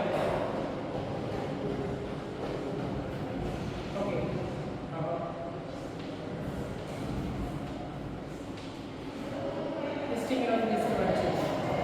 rocket propulsion എന്താണെന്ന് ചോദിച്ചാൽ it is based on the law of conservation of momentum. Initial momentum of the rocket launching pad is zero. After rocket is launched, the fuel in the rocket burns. Then hot gases are ejected in the downward direction. This creates a change in momentum in the downward direction to balance it remaining mass move upward. ഇതാണ് അതിന്റെ English sentence. Malayalam ഇതാണ്. നിങ്ങളത് rocket എടുത്തു കഴിഞ്ഞാൽ ഇതിന്റെ rocket launching പാഡിന്റെ initial momentum zero ആണ്. Rocket fire ചെയ്ത് കഴിഞ്ഞാൽ താഴോട്ട് ഗ്യാസുകൾ വരാൻ തുടങ്ങും. ഈ ഹോട്ട് ഗ്യാസ് താഴോട്ട് വരും. അപ്പോൾ ഒരു മൊമെന്റം ചേഞ്ച് താഴോട്ട് ഉണ്ടാകും. അതിനെ ബാലൻസ് ചെയ്യിക്കാൻ ഈ ബാക്കിയുള്ള മാസ് മുകളിലോട്ട് എന്നാൽ മാത്രമേ ടോട്ടൽ മൊമെന്റം സീറോ. അതാണ് അവിടെ എഴുതാനുള്ള സെന്റൻസ്. ഇനി റീകോയിൽ എഫക്റ്റ് ആണ്. Very very important recoil effect. അപ്പോൾ റീകോയിൽ എഫക്റ്റ് ആണെങ്കിൽ നിങ്ങൾ ഇങ്ങനെ ഒരു ടോപ്പ് വരയ്ക്കുക. ഇതൊക്കെ നമുക്ക് പറ്റുന്ന കാര്യങ്ങളാണ്. ഇതിന്റെ മാസ് m എന്ന് എടുക്കുക. ഇവിടെ ഒരു ബുള്ളറ്റ് ഉണ്ട്. ആ ബുള്ളറ്റിന്റെ മാസ് സ്മോൾ m എന്ന് എടുക്കുക. അതിന്റെ ബുള്ളറ്റിന്റെ മാസ് mb എന്ന് എടുക്കുക. വെലോസിറ്റിനെ pb എന്ന് എടുക്കുക. ഈ ഗണ്ണിന്റെ മാസ് ക്യാപിറ്റൽ M.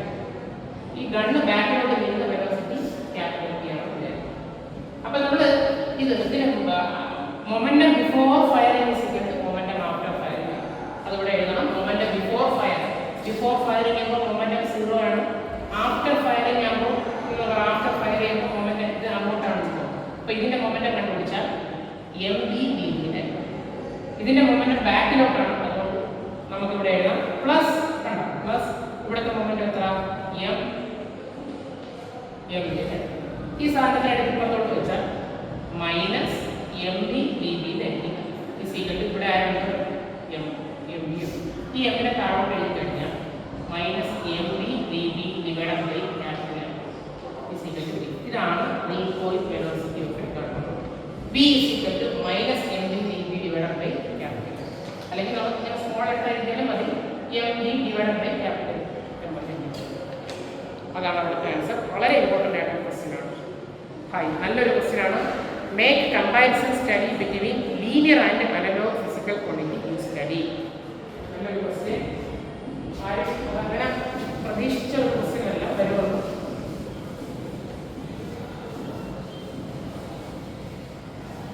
അപ്പൊ നമ്മൾ മാസിന് ഇതാണ് ഒന്നുകൂടെ ക്വസ്റ്റ്യൻ വായിക്കാം. നിങ്ങൾക്ക് വേണ്ടിയാണ് ഒന്നുകൂടെ വായിക്കുന്നത്.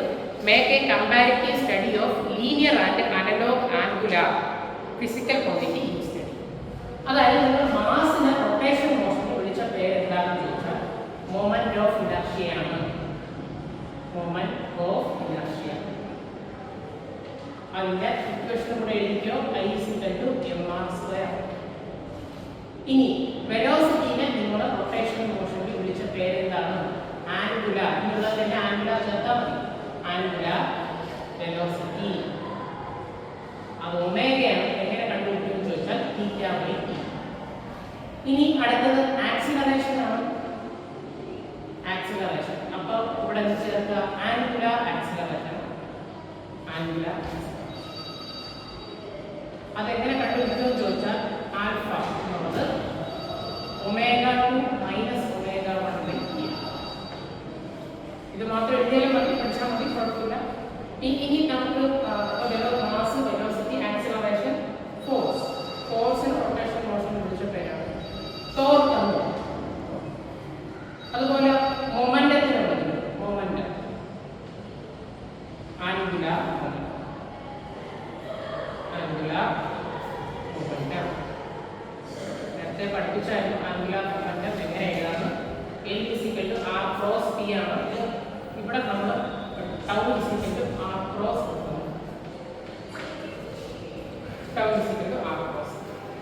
അപ്പോൾ അതാണ് അതിൻ്റെ ഇത്. Deduce the relation between angular acceleration, linear acceleration and angular acceleration. Deduce the relationship between linear acceleration and angular acceleration. ഇവന്മാർ തമ്മിലുള്ള ബന്ധം എന്താണെന്ന് കണ്ടുപിടിക്കണം. അതിന് നമ്മൾ തുടങ്ങാനുള്ളത് വെലോസിറ്റി ഇക്വേഷൻ എടുക്കുക. v = r ω. ഒന്നാമത്തെ വെലോസിറ്റി കണ്ടുപിടിക്കുന്നെങ്കിൽ r × ω1 എന്ന് എഴുതുക. രണ്ടാമത്തെ വെലോസിറ്റിയാണ് കണ്ടുപിടിക്കുന്നതെങ്കിൽ r × ω2 എന്ന് എഴുതുക. ഇവന്മാർ തമ്മിൽ കുറയ്ക്കുക v2 - v1. ഇവന്മാർ തമ്മിൽ കുറയ്ക്കണം. അപ്പം r ω2 - r ω1 എന്ന് എഴുതുക. രണ്ട് സ്ഥലത്തും ഞാൻ സമയം കൊണ്ട് ഡിവൈഡ് ചെയ്യും. ഇവിടെ സമയം കൊണ്ട് ഡിവൈഡ് ചെയ്യും, ഇവിടെ സമയം കൊണ്ട് ഡിവൈഡ് ചെയ്യും. ഇതെന്താ? Change in velocity by time. Change in velocity by ടൈമിനെ പറഞ്ഞ പേരാണ് ആക്സിലറേഷൻ. ഇവിടെ r ഉണ്ട്, ഇവിടെ r കണ്ട. അപ്പൊ r നമുക്ക് പുറത്തേക്ക് കഴിഞ്ഞാൽ ω2 - ω1/t എന്ന് എഴുതാം. ഇവിടെ r ഉണ്ട്, ഇവിടെ r ഉണ്ട്. അപ്പൊ r പുറത്തേക്ക് കഴിഞ്ഞാൽ ഇവിടെ ω2 ഉണ്ട്, മൈനസ് ഉണ്ട്, ω1 ഉണ്ട്. ω2 - ω1 ഉണ്ട്. അതാണ് t. ആരാണ് ω2 - ω1/t? So a = r. ഇത്രയും ആലോചിക്കാം. ഇതാണ് 7 മാർക്കിനുള്ള സംഭവം. ഇത്രയും എഴുതി കഴിഞ്ഞാൽ 7 മാർക്കായി വളരെ നിസ്സാരമായിട്ട് നമുക്ക് സ്കോർ ചെയ്യാൻ പറ്റും. അടുത്ത വെരി വെരി ഇമ്പോർട്ടൻറ്റ്, ഏറ്റവും കൂടുതൽ കുട്ടികൾ പ്രതീക്ഷിച്ച ഒരു ക്വസ്റ്റ്യൻ ആയിരുന്നു കഴിഞ്ഞ വർഷം. ഇതിനും എനിക്ക് പഴി കിട്ടിയ ഒരു ക്വസ്റ്റ്യനാണ്. ഇതും വന്നില്ല. What is the meaning error in measurement? Discuss about the possible errors in measurement. What is error? എന്താണ്? It is the uncertainty in the measurement. Can be calculated as the difference in true value and measured value. Error can be classified into 3. ഏതൊക്കെയാണ്? Systematic error, random error, least count error. അതിൽ ആദ്യം നമ്മൾ പഠിച്ചതാണ് systematic error. എന്താണ് systematic error? Error due to known cause. It can be positive or negative. It can be reduce. അടുത്ത systematic error can be classified in 3. അത് ഒന്നാമത്തെ error instrumental error. Instrumental error എന്ന് പറഞ്ഞാൽ നമ്മൾ ഒരു ഇൻസ്ട്രുമെന്റ് ഉണ്ടാക്കുമ്പോഴുണ്ടാകുന്ന എററിനെ പറഞ്ഞ പേരാണ് instrumental error. Error due to imperfection by designing of an instrument. അടുത്ത personal error. Error due to carelessness by taking a measurement. അടുത്ത എററാണ് എൻവയോൺമെന്റൽ error. Error due to external factors change in temperature, pressure, magnetic field, voltage etcetera. അതേപോലെ അടുത്ത എററാണ് random error. Error due to unknown cause. It can be positive or negative. It cannot avoid in a measurement but it can be minimised by taking average value. Average value is closer to the true value. Last എററാണ് least count error. Error due to resolution of an instrument. The least count എന്താണെന്ന് ചോദിച്ചാൽ it is the minimum value that can be measured by an instrument. Least count of a scale is 1 millimeter. Least count of a vernier is 0.1 millimeter. Least count of a screw gauge is 0.01 mm. അതും പരീക്ഷയ്ക്ക് നല്ലൊരു ക്വസ്റ്റ്യനാണ്. അപ്പോൾ അത് കൃത്യമായിട്ട് എഴുതാൻ നിങ്ങൾ ഒന്ന് ശ്രമിക്കുക. ഇനി അടുത്ത differentiate between stream line flow and turbulence. Stream line flow എന്ന് പറഞ്ഞാൽ ഒരു ഫ്ലൂയിഡ് ഇങ്ങനെ സ്റ്റഡിയായിട്ട് ഒഴുകുന്ന ഫ്ലൂയിഡിന് പറഞ്ഞ പേരാണ് സ്ട്രീം ലൈൻ ഫ്ലോ. അപ്പോൾ steady flow of a liquid are called streamline flow. ഇനി ഒരു ഫ്ലൂയിഡ് ഇങ്ങനെ ഇവിടെ ഒരു കല്ലുള്ളതിൻ്റെ ഇവിടെ കൂടി ലിക്വിഡ് ഇവിടെ ഇങ്ങനെ വന്നാൽ ഇതിനകത്ത് ഇടിച്ചാൽ അതിങ്ങനെ ചുറ്റി പോലെ കിടന്നതാണ്. റെഗുലറായിട്ട് പോകത്തില്ല, ഇങ്ങനെ പോയി ഇങ്ങനെയൊക്കെ ചെയ്യും. ആ ഫ്ലോനെ പറഞ്ഞ പേരാണ് turbulent flow.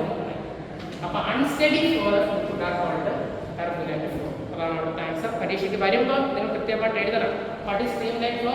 Study flow of liquid are called streamline flow. Irregular flow of liquid are called turbulent flow. അതാണ് അവിടെ എഴുതാറുള്ളത്. സിമ്പിൾ ആയിട്ട് കിട്ടുന്ന ഒരു ആൻസറാണ്.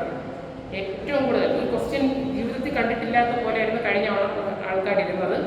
What do you mean by equation of continuity of a fluid? Equation of continuity നമ്മൾ Bernoulli's പ്രിൻസിപ്പളിന്റെ ഏറ്റവും last പഠിച്ച സാധനമാണ്. ഇക്വേഷൻ ഓഫ് കണ്ടിന്യൂറ്റി നിങ്ങളൊരു പൈപ്പ് വരയ്ക്കുക. ഇതേപോലെ ഒരു പൈപ്പ് ജസ്റ്റ് ഇങ്ങനെ ഒന്ന് വരയ്ക്കുക. ഇങ്ങനെ വെള്ളം ഉള്ളതായിട്ട് കാണിക്കുക.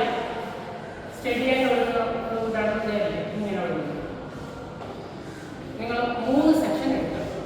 ഇതാണ് ഒന്നാമത്തെ സെക്ഷൻ, ഇത് 2, ഇത് 3 കണ്ടോ? ഈ ഒന്നാമത്തെ സെക്ഷന്റെ ഏരിയ 7, രണ്ടാമത്തെ സെക്ഷന്റെ ഏരിയ 7, മൂന്നാമത്തെ സെക്ഷന്റെ ഏരിയ 7.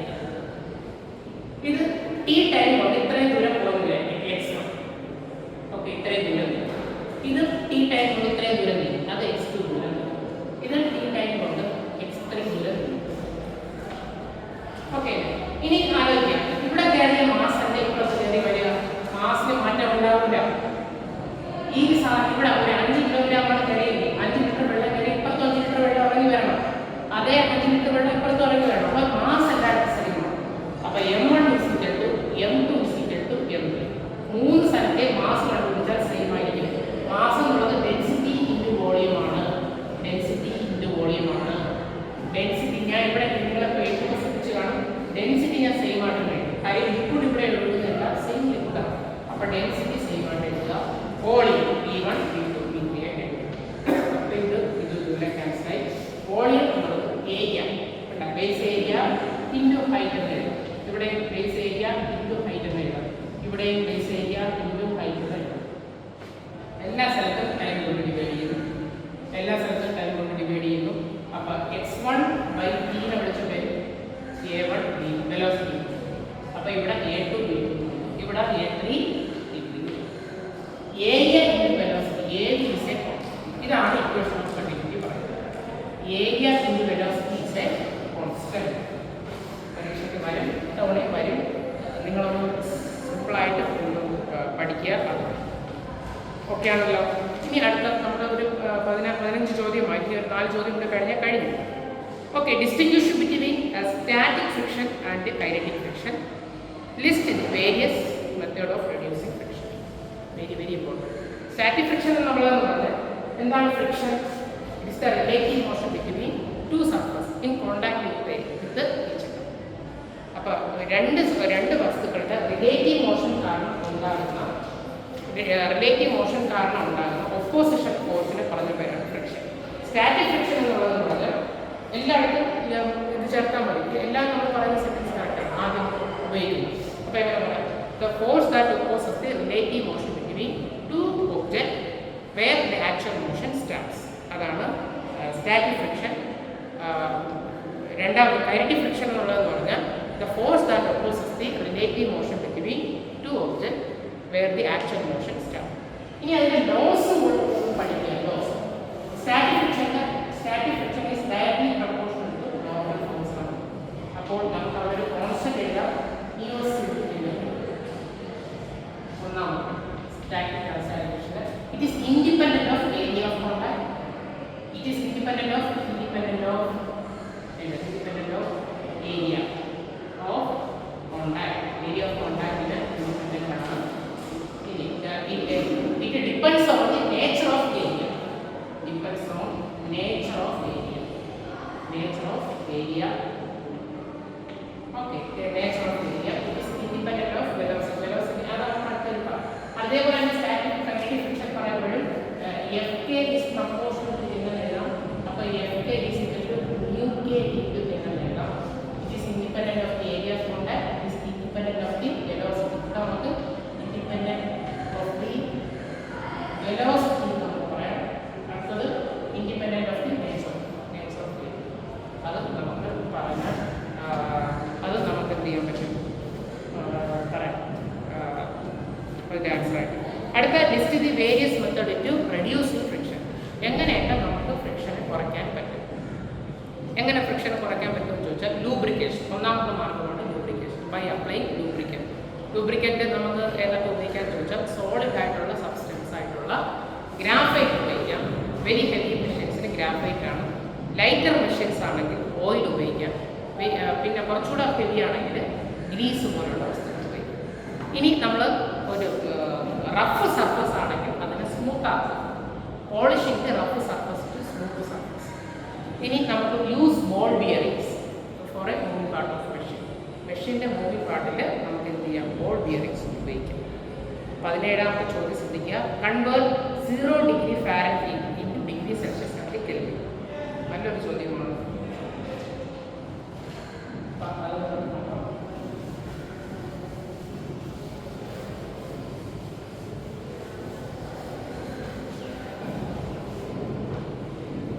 സീറോ ഡിഗ്രി ഫാരൻഹീറ്റിന് നിങ്ങൾ 0 ഡിഗ്രി ഫാരൻഹീറ്റിന് അതിന് എത്ര ഡിഗ്രി സെൽഷ്യസ് ആണെന്ന് കണ്ടുപിടിക്കണം. അതേപോലെ എത്ര ഡിഗ്രി കെൽവിനാണെന്ന് കണ്ടുപിടിക്കണം. ഇതിന് ഒരു ബേസിക് ഇക്വേഷൻ ഉണ്ട്. ആ ബേസിക് ഇക്വേഷൻ കാണാതെ അറിഞ്ഞിരിക്കണം. Tc/100 ഇതാണ് Tk - 273/100 Tf - 32/180. ഇക്വേഷൻ നിങ്ങൾ ആദ്യമേ കാണാതെ അറിഞ്ഞിരിക്കണം. എന്നാൽ മാത്രമേ നമുക്ക് പ്രോബ്ലം ചെയ്യാൻ പറ്റൂ. നോക്കുക, ഡിഗ്രി സെൽഷ്യസും ഫാരൻഹീറ്റും തമ്മിലുള്ള ബന്ധമാണ് കണ്ടുപിടിക്കണം. ഇത് ഡിഗ്രി സെൽഷ്യസ് ആണ്, ഇത് ഡിഗ്രി ഫാരൻഹീറ്റ് ആണ്. അപ്പോൾ ഇവന്മാർ തമ്മിലുള്ള റിലേഷനാണ് എടുക്കാൻ പോകുന്നത്. Tc/100 സമം Tf - 32/180 ആണ് എടുക്കുന്നത്. ഈ രണ്ട് ഇക്വേഷനാണ് ഞാൻ ഇവിടെ എഴുതിയിട്ടുള്ളത്.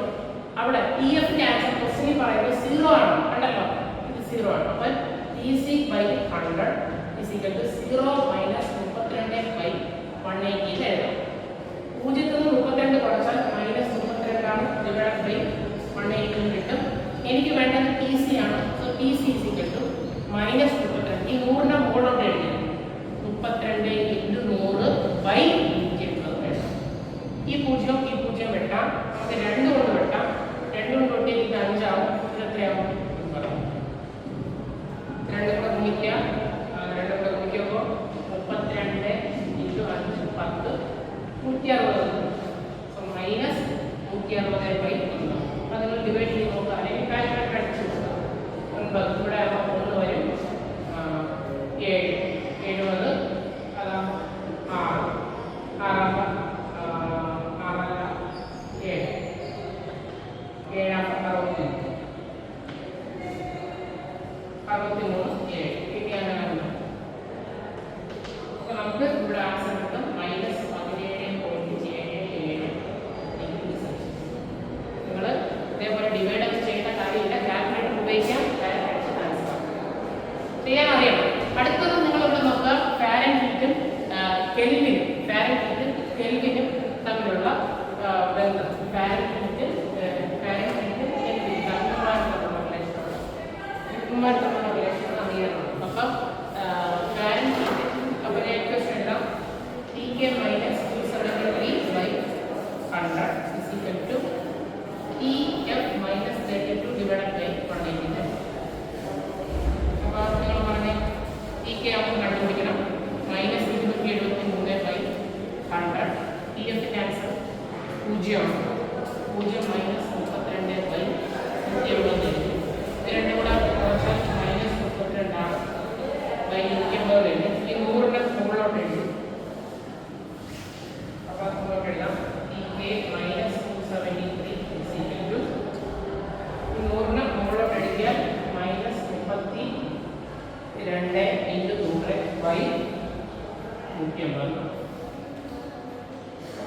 അങ്ങനെയാണെങ്കിൽ ഇതെല്ലാം കൂടെ ഡിവൈഡ് ചെയ്യുമ്പോൾ നമ്മൾ ആൻസർ ഒക്കെ ഉണ്ട്. Tk - 273 ഇതെല്ലാം കൂടെ മൾട്ടിപ്ലൈ വരുമ്പോൾ ആൻസർ ഇതാണ് -17.7.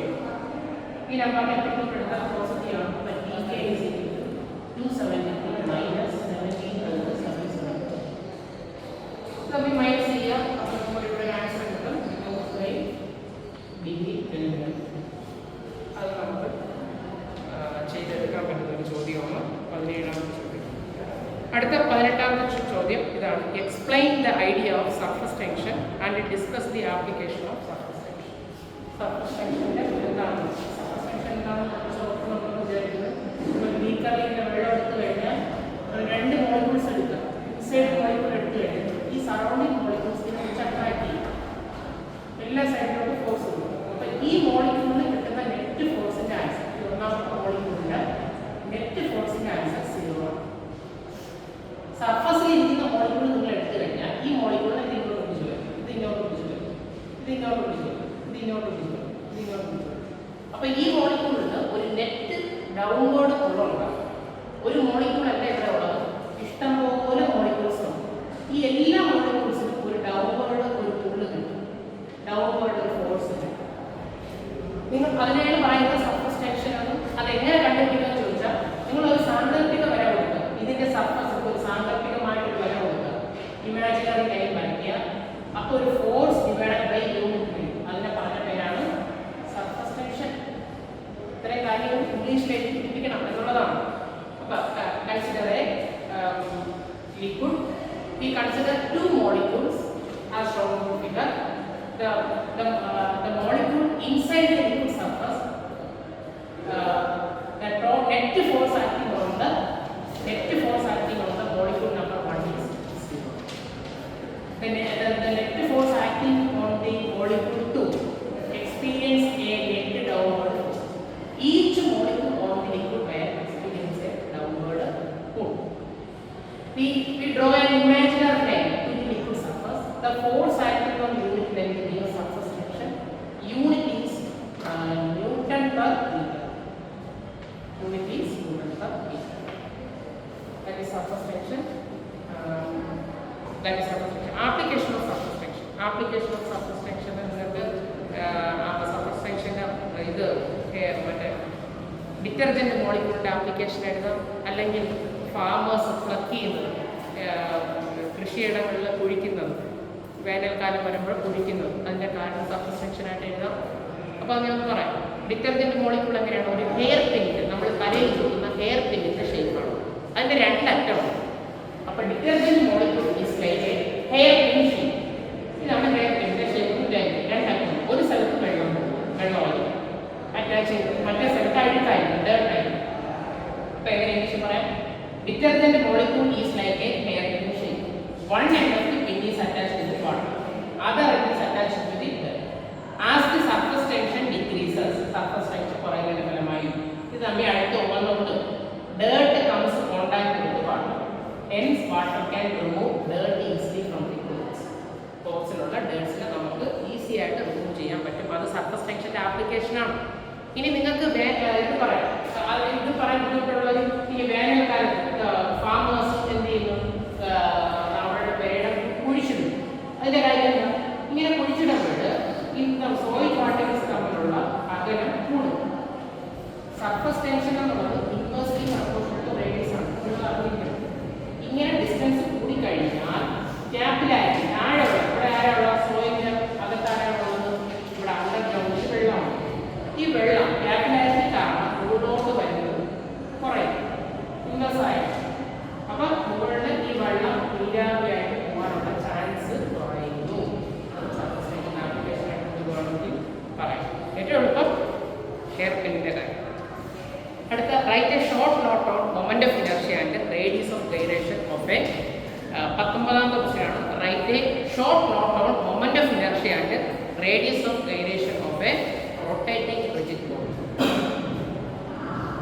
ഓക്കെ, അപ്പോൾ അത് നമുക്ക് എഴുതാം. മൊമെന്റ് ഓഫ് ഇനർഷ്യനെ ഞാൻ ആദ്യമേ പറഞ്ഞായിരുന്നു. ചാപ്റ്റർ ഫസ്റ്റ് നമ്മൾ തുടങ്ങിയത് തന്നെ ഇത് ക്വസ്റ്റ്യൻ പേപ്പറിന്റെ ഡിസ്കഷൻ്റെ ഫസ്റ്റ് തന്നെ മൊമെന്റ് ഓഫ് ഇനർഷ്യ പഠിച്ചത്. അത് തന്നെ ഇപ്പോഴും മൊമെന്റ് ഓഫ് ഇനർഷ്യ പറ. Moment of inertia of A body about an axis is the product of mass and square of perpendicular distance between axis of rotation of the particle. അതായത് ഒരു particle ഒരു ആക്സിസിന് ചുറ്റും ഇങ്ങനെ കിടന്ന് കറങ്ങുന്നു വിചാരിക്കുക. ഈ ആക്സിസ് മുതൽ ഇതുവരെയുള്ള ഡിസ്റ്റൻസ് r ആണെങ്കിൽ IS നമുക്ക് ഇങ്ങനെ എഴുതാം. ഇതാണ് മൊമെന്റ് ഓഫ് ഇനർഷ്യ എന്നുള്ളത്. അപ്പോൾ moment of inertia of A particle about an axis is the product of mass and square of perpendicular distance between axis of rotation of the particle. അതാണ് അവിടുത്തെ answer ആയിട്ട് വരുന്നത്. ഇനി റേഡിയസ് ഓഫ് ഗൈറേഷൻ, അത് നമുക്ക് important ആണ്. Radius of gyration എന്നുള്ളതെന്ന് പറഞ്ഞാൽ നിങ്ങൾ ഒരു ബോഡിയാണ് വിചാരിക്കുക. ഈ ബോഡി ആക്സിസ് കിടന്ന് കറങ്ങും. ഇതിനൊരു സെന്റർ ഓഫ് മാസ് ഉണ്ടല്ലോ, ആ ഒരു പോയിന്റ് ഈ ബോഡിയുടെ ഇവിടെയാണ് സങ്കല്പിക്കുക. ഈ ആക്സിസ് മുതൽ ഇതുവരെയുള്ള ദൂരമാണ് K. അപ്പൊ ഈ ബോഡി കറങ്ങുന്നതിന് പകരമായിട്ട് നമ്മൾ ഈ ബോഡീനെ എടുക്കുന്നില്ല, ഈ സെന്റർ ഓഫ് മാസിനെ കറങ്ങുന്നതായിട്ട് വരും.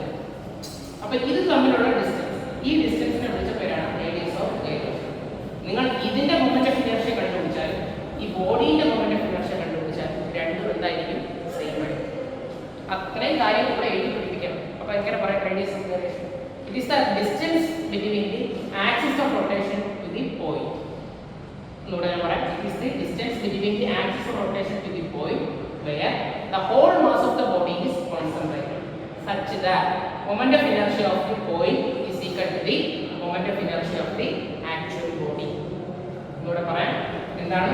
is the distance between the axis of rotation to the point. ഈ പോയിന്റ് പ്രത്യേകത എന്താ? where the whole mass of the body is concentrated. അതായത് such that moment of inertia of the point is equal to moment of inertia of the actual body. ഇനി നോക്കിക്കേ, ഇതിന്റെ moment of inertia എങ്ങനെ കണ്ടുപിടിക്കും? ഇതിന്റെ mass m ആണെങ്കിൽ I is equal to m k square എഴുതാം. റേഡിയസിന് പകരം ഇവിടെ k ആണ്, അതുകൊണ്ടാണ് ഇവിടെ k square ആയത്. ഈ m താഴോട്ടേക്ക് I by m ആണ് is equal to k square. k കണ്ടുപിടിക്കണമെങ്കിൽ ഇതിന്റെ റൂട്ട് എഴുതും. So k is the root of g by m. ഈ സാധനങ്ങൾ എഴുതിയാൽ നിങ്ങൾക്ക് 7 മാർക്കായി വെറുതെ കിട്ടുന്ന മാർക്കുകളാണ്. കളഞ്ഞു പൊളിക്കരുത്. അതുകൂടെ കൃത്യമായിട്ട് പഠിക്കാം. നമ്മുടെ ലാസ്റ്റ് ക്വസ്റ്റ്യൻ 20ാമത്തെ ക്വസ്റ്റ്യനാണ്. Derive the relation between linear velocity and angular velocity.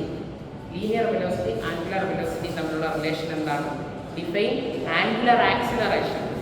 Derive the relationship between linear acceleration and angular acceleration. Last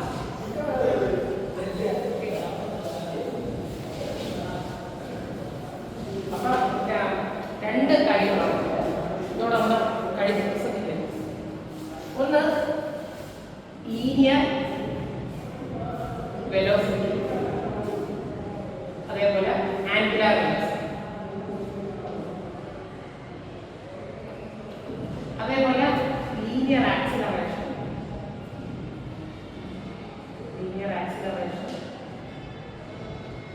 angular.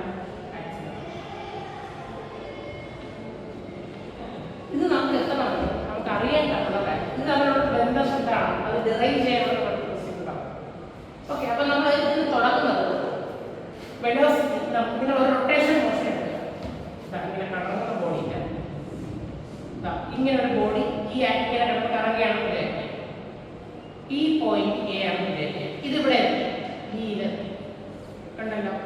ഇത് ആറാണ്, ഇത് റേഡിയസ് ആണ്, ഇതും റേഡിയസ് ആണ്. ആരമാവില്ല സത്യം. ഇത് ആംഗിൾ തീറ്റയാണ്. ആംഗിൾ നിങ്ങൾക്കറിയാം ആർക്ക് ലെങ്ത് ബൈ റേഡിയസ് എന്നുള്ള ഇക്വേഷൻ നമ്മൾ മുമ്പേ പഠിച്ചിട്ടുണ്ട്. ഇതിനെ ഇങ്ങോട്ട് മൾട്ടിപ്ലൈ ചെയ്താൽ R theta is equal to A N. Okay, രണ്ട് സ്ഥലത്ത് ടൈം കൊണ്ട് ഡിവൈഡ് ചെയ്യുന്നതായിരിക്കും. ടൈം കൊണ്ട് ഡിവൈഡ് ചെയ്യും. ആംഗുലാർ ഡിസ്പ്ലേസ്മെന്റ് ബൈ ടൈമിനെ വിളിക്കുന്ന പേരാണ് ആംഗുലാർ വെലോസിറ്റി. ഇതിനെ വിളിച്ച പേരാണ് ആംഗുലാർ വെലോസിറ്റി.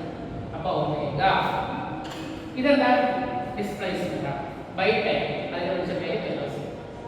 ഇതാണ് ആദ്യത്തെ ക്വസ്റ്റ്യന്റെ answer. V is equal to r omega. എന്താണ് ഈ 7 മാർക്കും ചോദിക്കാറുള്ളത്? നിങ്ങൾ തന്നെ പറ. എന്താണുള്ളത്? ഒന്നുമില്ല. രണ്ടാമത്തെ നേരത്തെ നമ്മൾ പഠിച്ചു ചെയ്തതാണ്. ഒന്നുകൂടെ ഞാൻ പറഞ്ഞുതരാം. ഇതിൽ നിന്ന് തുടങ്ങും.